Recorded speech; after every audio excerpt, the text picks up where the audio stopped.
Guys আমি ঘুম থেকে উঠলাম আর ও আমায় ফোন করে ডাকলো যে তাড়াতাড়ি আয়, এখানে আমাদের আম পাড়া আম কাটা রেডি হয়ে গেছে।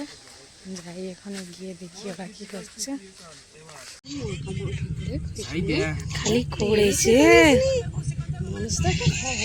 খবর খবর কাউকে দিলে হবে না, তো ওই জন্য তো এত তোরা খেতে পারবি? আজকে আমিও খাবো না। ও খাবে তো।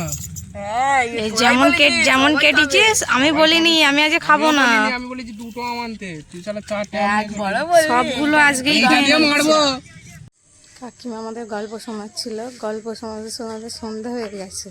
সন্ধেবেলা এই মাত্র আমরা ওখান থেকে এখানে এলাম। এই বিস্কিটগুলো আর এই আইসক্রিমটা আমার জেঠু এই মাত্র দিয়ে গেল। আমি কিছু খাইনি বলেছি বলে এখন। আজকের মতো ভিডিওটা এখানেই শেষ করলাম। ভিডিওটা যদি ভালো লাগে একটা লাইক করে দিও আর চ্যানেলটা সাবস্ক্রাইব করে দিও। আবার দেখা হবে অন্য কোনো মিনি ব্লগে।